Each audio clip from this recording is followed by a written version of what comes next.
invest in and follow principles. That has proved to be pretty successful. This landlord's going to make almost $2 million over the next 12 years for doing something one time. And that's like residual. This guy's got another 7 retail spaces and he's got 10 stories of apartments above it. And I'm like, man, I'm on the wrong side of the coin, right? I need to own real estate, not broker it. You start doing deals that are absolutely life-changing, like that put you on the path for intergenerational wealth.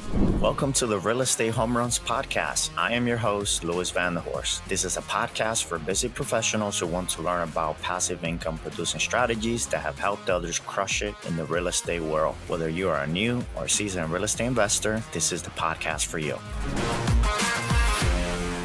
I'm really excited to have my buddy Josh Eberly here with us. I think Josh and I met at the Elevate conference in Lancaster. That was the first time. We sat next to each other and he was asking me questions. I was asking him questions to know one another, and we just like hit it all from there and have been good friends, have collaborated a lot and share ideas. He's helped me in my business. Hopefully I've helped him in his business. And this is going to be a really good episode. So Josh, thank you for joining us.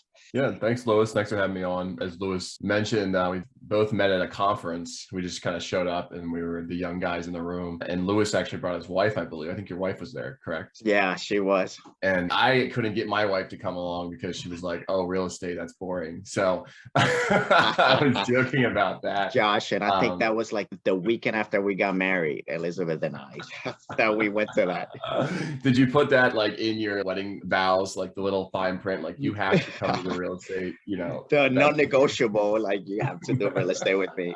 It's on the marriage certificate. Don't worry about that. So, yeah. But no, yeah, thanks for Louis for having me on. I really appreciate this. And it's going to be fun to talk about some cool things that not only, in the past we've done in real estate, what we're doing currently, and then of course, where we're trying to go in the future, especially on the technology side. So I'm happy to be here. Awesome. Tell us a fun fact about yourself and your background. Sure. So fun fact, I'm 6'7", so it's hard for me to hide in many rooms in real estate, which is a blessing and a curse, right? So that's the fun fact about me. A little bit more about what we do, who I am. I live in Lancaster, Pennsylvania. I have a business partner named Austin. We are the owners of 717 Home Buyers. We are in a wholesale investment operation. We do mostly single family wholesale and renovations in the central PA market. We do buy and hold as well. So I think me and Austin are close to about 20 units now. We'll talk a little bit more about those units later. And for us, this last year, we just did our numbers. We did close to 50 deals. So I've been investing for about 4 or 5 years now, but we started the company just about a year and a half ago, really actually like working in real estate, I would say. And we've just tried to scale it up from there. Awesome. And your background is in like digital marketing, design. Do you do anything else outside of that, or that has been what you've done before real estate? Yeah, so I went to school. I started as an engineer and I decided that I like to talk to people.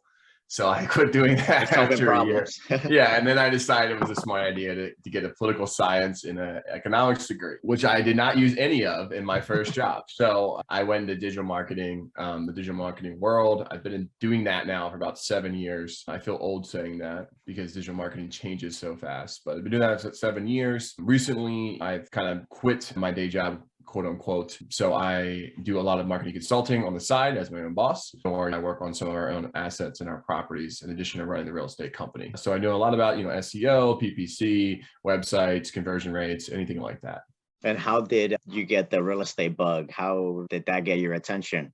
So it was kind of funny. I tell this story and we can kind of jump into the house hack part of it then. So at the age of, I think I was about 23, 24, and me and my wife had gotten married and I had a really good tech job, right? So making great money in Lancaster, and I was paying off all my debts from school, and we were starting to look at houses because we were just kind of at that point in our life. And we were looking at these houses. My wife, she really likes pools. So we're looking at houses with pools and nice schools in Lancaster. And I had grown up in a very small town in the middle of nowhere. And we are what I call frugal, but not cheap. But I was having a hard time really going like, oh, these houses, the price of these houses are just so high at the time, right, in my mind. And I was like, oh my gosh, there's got to be a better way of doing this real estate thing. I know some people that are kind of in real estate from my church growing up and different things, and they seem to always get these properties and fix them or get them off market and have equity in these properties. And I'm like, how the heck do they do that? My dad's been in construction for 30 years, so I have some background in that. And I started reading books because I love to read entrepreneurial books, books on mindset stuff back in the day. I still do. And I read Rich Dad, Poor Dad. And in Rich Dad, Poor Dad, Rich Dad talks about acquiring assets, whereas Poor Dad, just buys a shiny object. And so literally, as we're walking through probably what would have been the perfect house. I still remember the address of this place is. And my wife's walking around the pool and she's like envisioning herself like relaxing by the pool and like raising our kids at this property. I'm like, we need to buy a multi-unit. Like super, like, and our agent's like, what are you talking about? Like super just like out of nowhere, like awkward conversation. And I'm like, yeah, I don't care. Whatever Julie says is fine about making an offer, but like I'm buying a multi-unit. And that was kind of the start of our journey. And for those of you that are probably asking yourselves what a multi-unit is, it's like 2 apartments, 3 and 4, if you want to take advantage of residential loans through a bank. So that would take us to the house hacking. So what in the world is house hacking, Josh? Yeah, great question. And this has become popular on Bigger Pockets, some other places over the years. But house hacking essentially is purchasing a property and you are living in it as your primary residence. But some of the property, and that could be other units, that could be an Airbnb space that you create, that could be like an in-law quarter, whatever it is. Some of the units are occupied by other people that are paying for part or all of your mortgage or expenses to live on that property. And so the idea of house hacking is that you can buy a property and you can live there essentially free or even make money a lot of times while you're living there as an investment. And now I don't know many people who say, want to do a house hack as their long-term property, but when you're starting investing, it's kind of one of the, I'd call cheat codes to getting started investing and getting you a really good financing or really good opportunity to get in a unit right away. That's good because now you're able to live in one and rent out the other one. And what some people don't realize is that instead of repairing several roofs, for example, you may only be repairing one roof that has several apartments underneath. Yeah. Right. Yeah. It's really interesting because like when you think about like owning a house and especially being a young person in today's economy, and I'm talking like when I started house hacking, this is now 3 years ago plus, and prices have gone up tremendously since then, of course. But even in today's economy, when you're a young person and you're starting to buy assets or trying to look at assets out there and say, how do I accumulate wealth in today's society? Buying a liability, so buying a property, right? Even if it's a nice single family home that costs you money every single month that's going out, really kind of fixes you into that payment, right? So if your mortgage is $1,500 a month, plus you add in your utilities, plus you add in all your other stuff, you're probably paying $1,700, $1,800 a month to just live in a property. Now it's going to a mortgage, you're getting it paid off, right? Over time, understand that. But if you take that model and you contrast it to what a house hack could be, essentially you're living somewhere for free while you're able to rebuild your wealth up, right? Your income up much, much, much faster and accelerate that. And you can still keep that asset, your first initial house hack, after you move on. So it's not a long-term strategy that people are like, hey, I want to live in this property and be a landlord and have tenants next door the rest of my life. I don't think anyone wants that, but it's a good strategy to get started and to get your cash flow really, really rolling for you down the road. That's a great advice because some people are like, I want to get started with real estate, but I'm not ready to be a full-on landlord. And I feel like house hacking is kind of like a way to get your feet wet slightly. And then once you move out, you're really seeing that as an asset, as an investment. Whereas at first, probably it's like, oh, this is my residence. And I'm co-living with people, quote unquote, for a while, because you may be able to hear them. But after you move out, it's like, wow, like now this is a good cash flowing property because you have those different incomes coming in. Yeah. There's a lot of avenues to it. I always tell people, the biggest thing that everyone says, I want to get in real estate. I want to get in real estate. Like, what's some advice to get in real estate? And I said, lifestyle creep is the biggest thing in the first part.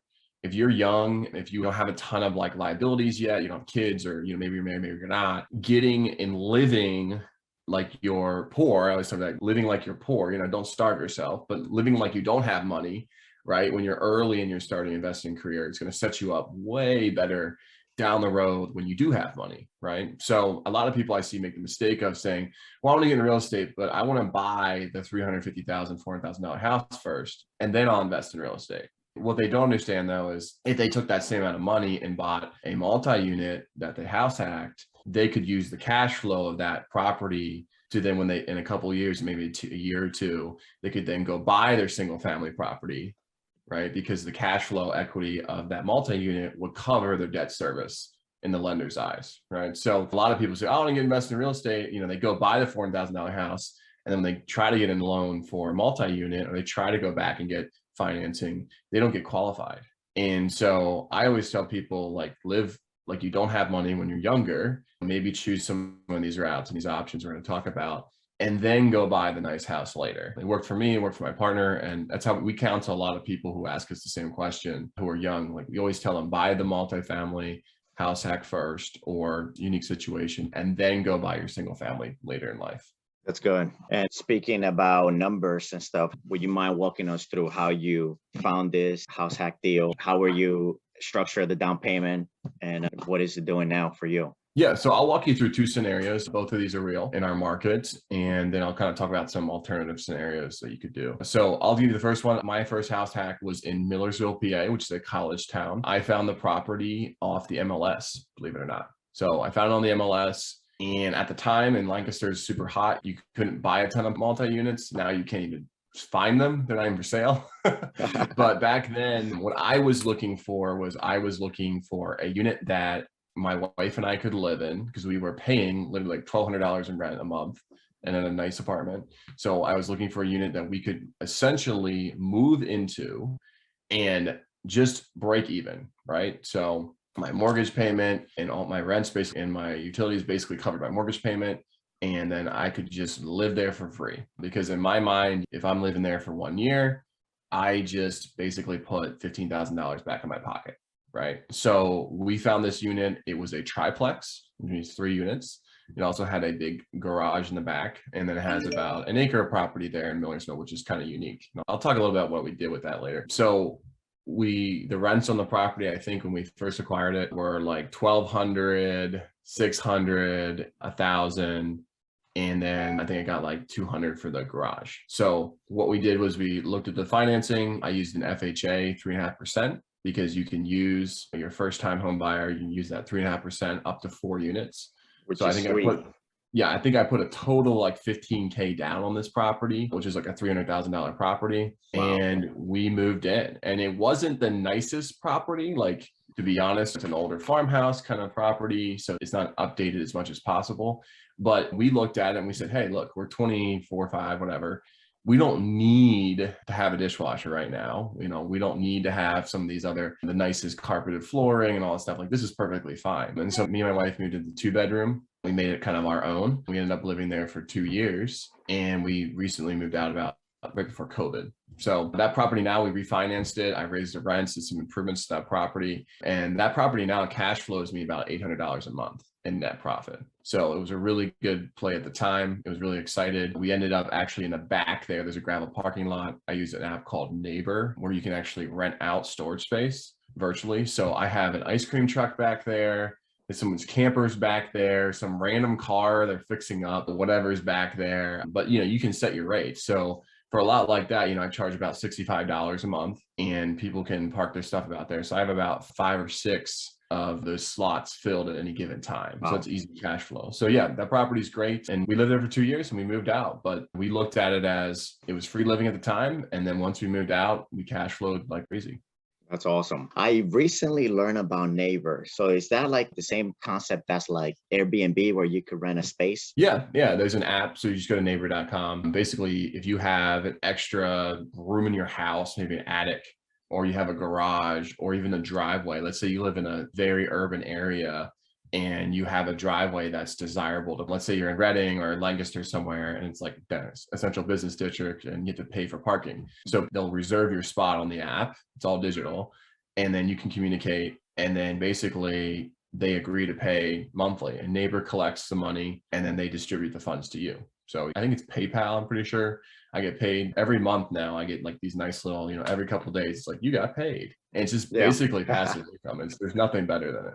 Yeah, it amazes me how technology is just disrupting every industry right now. And I can't wait to dabble into more of that with this podcast. But can you just walk us through how you were able to quit your job and do real estate wholesaling full time? And what's the next step for you? Sure, yeah. So in caveat on that, I'm in the office there, real estate full time. I do a lot of that marketing consulting as well. But basically, I just got to a point where I realized that my time was helping build somebody else's dream and that it was very valuable. And I think there was a good quote recently with COVID, which was the Great Resignation. And it's been changing, I think, as the generations go on. But our generation, kind of the millennial generation, maybe more so the Gen Zs, I don't even know who's after us, whatever they are, Gen Z or whatever. You would probably know, Louis. Yeah. I think everyone kind of realized that the whole like go to the office 9 to 5 life and you're sacrificing time to drive to and from work and do all these things. Like there's just a lot of things you can do online now, really. So our real estate business and my marketing consulting, almost everything I do is digital. We are a technology first company. So we built out our SEO very early on. We built out our PPC, our Facebook strategies early on, and those still drive a ton of leads for us. And so our goal is to kind of dominate the markets in the digital front where other people aren't good at, and then work our way back into the traditional markets, which we kind of talk about a lot too. And then that has allowed me to kind of have the freedom now to work on multiple different projects with clients and or our business, because the money has, I built up a system of leads coming in and generating revenue for all of those entities. Awesome. And how are you leveraging what's happening in your wholesaling business to invest into like crypto and other ways that investors could do the same? Awesome. So this is the exciting part of the conversation. I will give you my favorite project to talk about for real estate investors. I think there is totally underserved real estate investors on this front. There's a project called Helium, and you can go online and check it out. What I love about Helium is that it is basically a project that's trying to build a network across the United States. Okay, so if you think about a network, when you talk about data transfer, you think about cell towers, right? So years ago, I remember as a kid, like Verizon would build a cell tower in Beaufort, Pennsylvania, and we like magically would get cell service, right? It was the biggest deal in the world. So Helium is like the first like user network. So you get this little box. I wish I had one. Actually, I have the Freedom Fi here. I'll show you too. You get this box, and here's the Freedom Fi that just comes in something like this. So there's a little box in here. And basically what the box does is it transmits IoT signals. So Internet of Things. So think of like a smartwatch or like a refrigerator that's smart. A lot of the gadgets that you're going to get at Christmas here are IoT devices. They're just basic devices that are supposed to do one or two things. So the box picks those up automatically and then transmits it through the air more effectively than that signal going through the air, finding a cell tower, then going up to a satellite and coming back down. So Helium's kind of been building this out. I mean, like I said, you can check them out online. The biggest thing for landlords or investors is that you need to purchase a box and assert it at a location. And someone in real estate, we have the natural advantage of having tons of locations, right? So if I don't own any real estate, the only place I can really put this thing is at my house or my parents' house or my friends' houses or whatever. But as an investor, if you have a property that's in a really good spot in Reading or a central location in Lancaster, I can slap my box up and my antenna and I can start earning rewards and money off my location that will increase the value of that rental unit. So some of my properties that I'm running this Helium, I'm making an extra $10 and $15 a day in Helium token on my rental property. So this is like a mining machine? Yeah, it's a mining machine. You basically plug it in right into the outlet. You need Wi-Fi to connect it to, and that's it. So if a lot of people think, hey, mining and crypto is expensive, this literally costs you as much as a light bulb a year. So you're not even going to notice it on your electric bill. But as an investor, now, because I can prove that, hey, not only, okay, I have higher rents. Here's my rent roll, right? Oh, here's extra money from storage, right? You're going to add that into the NOI. Now I have this mining income, right? It's just added in. So if you add an extra $500 a month in income on a rental property, that changes your P&L a lot. And I'm not saying you can count on that, but down the road, we might see where someone wanted to buy one of my rental properties. I would straight up tell them, I'd say, listen, you're going to make an extra $500 a month off this miner. you need to pay me more money for this property, right? Mm-hmm. Because you own that location. You're asserting yourself in that location. So Okay. I think it's a really fascinating concept for landlords to look at. The miners run about $400 if you get one. And so you can go on their app, on their website, and they have an explorer, and you can literally look at the locations across the United States. They look like little green. We should put a little link to the website after this show. They look like green dots. And the cool part about it, actually, can I share my screen? Is that? Yeah, you can. Oh, okay, cool. I'll just pull it up now. I was like, so whoever's listening to this, if you really want to see about the screen, you gotta watch the video version. Okay, so anyone who's listening to this, on the video version, you can see this, but I'm on helium.com here. Okay, so once you get on here, you can click on mine. And when you're on here on the mine part, there's this map. And like I was telling Lewis, it's like little green dots. And once someone is in a location, no one else could have that location? Is that what you were saying? Yeah, so that's a good question. You can overlap. So you can overlap, yeah. So the map is kind of divided up into hexes, okay? And you can see the growth of this network here, which is crazy. But we'll zoom in here and I'll just show you kind of one of my locations. So you'll see when I zoom in here that this is divided into these little hexes here. You see this? Yep. And so in each hex, you'll see a little number. That's the number of miners in that hex, okay? The more miners in a hex, the lower reward scale you're gonna get, okay? So there is some advantage to being the only person in your hex, all right? So here's one in our downtown office here in Lancaster.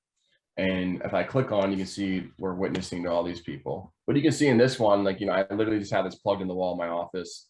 Last 30 days, made about $135, right? But I'm not doing anything. Like, that's the benefit of this. So this cost me $400 as a miner. In 3 months, I'm gonna have that paid off. Your money back, yep. So the ROI on this stuff is really, really good. Now that's a miner that's like the urban area.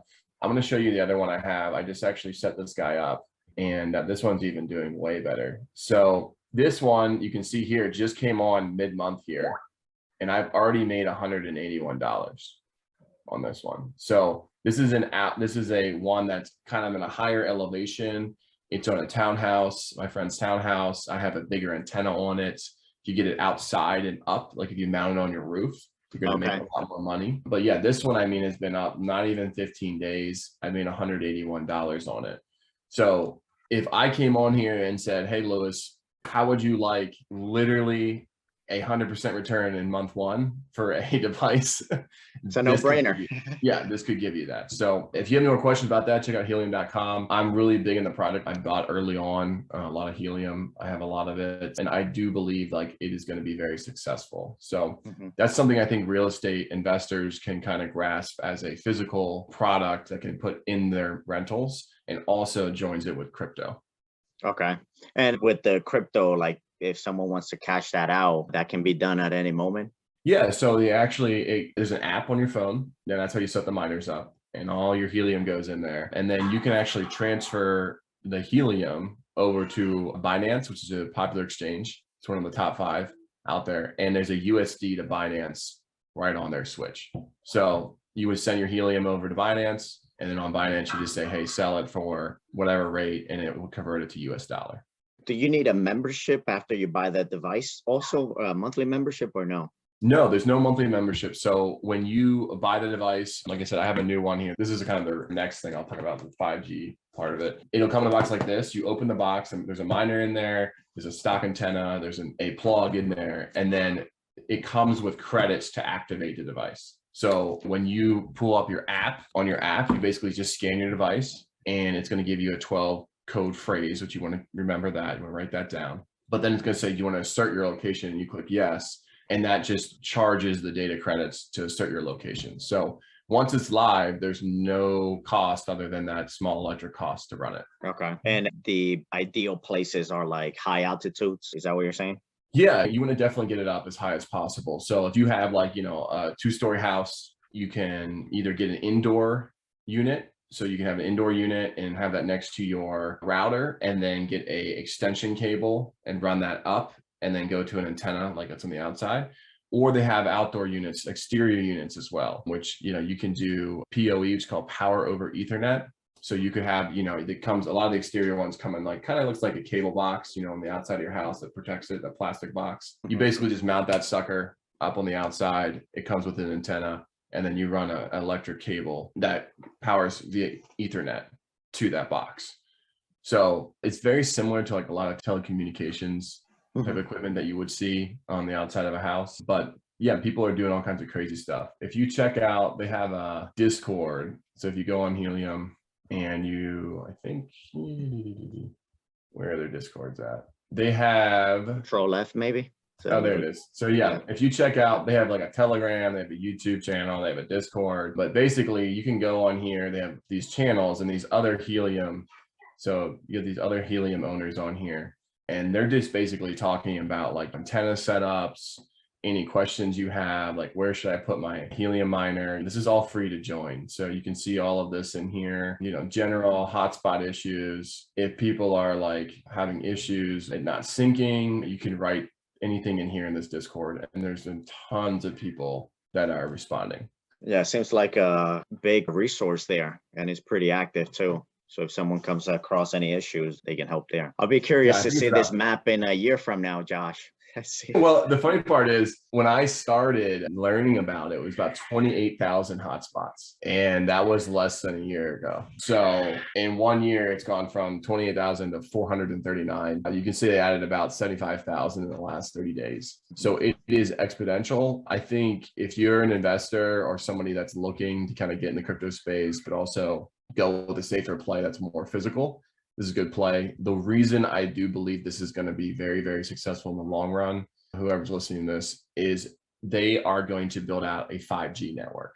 So they've already announced a partnership with Dish Network to be the first 5G. The device I showed you earlier, that is the first 5G compatible device, miner device. And so essentially now when you come to my house in the future, Lewis, instead of me having to pay, potentially me paying Verizon or T-Mobile or somebody to, use data credits, you're going to come to my house and you're going to use my 5G miner, which is going to soak up all the signals near it. And I'm going to get paid as the owner of that 5G miner in Helium. Right. Gotcha. So this is really transformational because it would be a people's network. And also for a business perspective, which I always thought about is, and I call rental properties a business as well, but let's say you go to a cafe, and when you walk in a cafe now, they provide free Wi-Fi. So I think Comcast Business is like at least $129, $200 a month. So a cafe, instead of paying $200 a month to have somebody else provide Wi-Fi, they could buy one of these devices, and the 5G one's maybe $1,000, and they could have that in the cafe. And everybody that comes in could still use the Wi-Fi, but their phones would automatically be charged data credits by the cafe. And the cafe now takes what was a loss, a revenue loss, right, and turns that into a profit. So that I think is a huge transformational thing. We might have more localized cellular networks that you don't actually need to purchase and pay $100 a month for a cell plan anymore, because you could ping and use your phone off of my 5G and your Lewis's 5G and Steve's 5G and Gina's 5G, like that live right down the street. Wow. It just seems like technology is completely disrupt, like I said earlier, every industry, like with people being able to rent out a room in their house to now renting out a empty space like storage, an attic, and now this to be able to, you're sort of like renting out your place, especially with the 5G and where that's going. Do you foresee things in the future where people would buy real estate with like some of these things, like with Bitcoin or crypto? I virtually purchase real estate. Yeah, I do. I think it kind of depends on like the transaction method. So I'm not like an expert on this at all, anything, but I know people that do own virtual real estate now in the sandbox, which is very, very interesting. I think my buddy bought near Snoop Dogg or something, and he's squatting on the land, and he just wants to, he's basically saying, I'm waiting until other rich people buy, and then it's going to become like this FOMO thing of trying to be near Snoop Dogg. So the virtual aspect of it, like the metaverse and things like that, I do think that's already kind of happening, right? But bridging that, physical, tangible asset with a coin. I do think there's a lot of projects out there that are doing that now that are coming up, but I do think it's going to take some time before someone says, hey, you know, I want to buy 123 Main Street duplex from you, Luis, for 2 Bitcoin. Like, you know, it's accepted, right? It's not like you might be like, yeah, I'll take that deal right now. But, you know, the average Joe Schmo, are they going to take a digital currency? Is it going to be real estate specific currency? Is realtor.com going to have a real estate currency? Are we going to have a centralized currency that is controlled by a title company or some kind of governing authority? Or is it totally decentralized and you just accept whatever you want that's pegged to the dollar, right? I don't think that question has been answered yet. And there's a lot of opportunity there. Seems like it, yeah. So what would you say are 3 things that have helped you hit real estate home runs in your journey? Read the book Traction. I think that's a huge one. It's the EOS operating system. For us being, not necessarily all in to start. It was kind of a side hustle and we kind of grew into a big business. For us being that and being young and not necessarily knowing where to go or having somebody older or wiser maybe like that we could just go ask questions to. The EOS system, Traction really gives us clarity. So everything we do is based on rocks and everything we do is based on numbers. And so if you can get numbers in your business that are concrete and that you measure consistency with, you're going to be successful. And Luis, can you probably tell us this, like how many leads do you need to get a contract? It depends where the leads are coming from. Yeah. If it's Google Ads, it's more motivation. But like on Google Ads, it's a lot less, maybe like 5. Right, exactly. So Luis knows his numbers. That was a good answer there, but you have to know your numbers, right? So if you don't know your numbers and you go into business, you go, I want to be a millionaire at real estate and wholesale. Like I just can spend $100 and do that. Good luck, right? So if we know, 1 out of 5 Google ad leads convert to a contract, which is a good number, that's pretty much the number we use. And my average lead costs $200. I know it's going to cost me $1,000, right, to get a deal done. Now, my average deal could be 10 grand, and that's a good deal for me in my case. But if that number, it's 1 out of 5 leads, but every lead costs you 5 grand, then something's wrong with the equation there. So read EOS Traction. 2, I would just say the power of focus on something for 6 months. It's very easy, a shiny object syndrome. I know we talked about a lot in this call, but especially being young, it's very easy to be like, oh, I want to do a house hack. Now I want to flip. Now I want to do wholesaling. Now I want to do Airbnb short-term rentals, right? Find what you're good at and or find what your focus is for a time in life and just do it for 6 months. It might be boring, but it's worth the effort to do. The third thing is just continuously learn from those around you and make friends with the people around you that are doing it. I think there's a lot of perception of like competition and, oh, they're wholesaling in York or Reading around me and I'm not going to talk to them, right? I think there's a lot of value in friendships. I think there's a ton of properties to go around for everybody. And learning, I've learned some of my best tactics and some things that we use in our business today from quote unquote competitors who honestly have been more helpful to me than I have been to them. But I think that just reaching out to them, getting to know them a little bit, building some trust and camaraderie has benefited me more in the long run than it has negatively. That's good. Yeah, that's some great advice there, because if you want to learn real estate, you're not going to go to a farmer. You want to talk to the people that are in your industry and are doing what you're doing, or at least where you want to get to. That's good. So how can people stay in contact with you, learn about what you're up to? Sure. Yeah. So if you want to stay in contact, let's connect via LinkedIn. It's Josh Eberly. And if you want to just kind of grab lunch or you want to talk or you want to know more about us, check us out at 717homebuyers.com. You can fill a contact form out. Happy to connect with you there or find me on Facebook. So yeah, that's it. Awesome. Hey, thank you for joining me. I really enjoyed it. Thanks, Luis. It was an honor. We hope you enjoyed this interview and got some value out of it to help you in your real estate investing journey. If you can take just a minute, please do us a favor and leave a review. Hit the like button on iTunes or whatever platform you listen to our podcast on, and subscribe so you can hear future episodes. Also, don't forget to check out our Real Estate Home Runs Podcast Community Facebook group, where you are able to connect with some great listeners. If you're an investor who is crushing it and want to share some information centered around passive income in real estate, please contact us. Hit those home runs, and we will see you next time.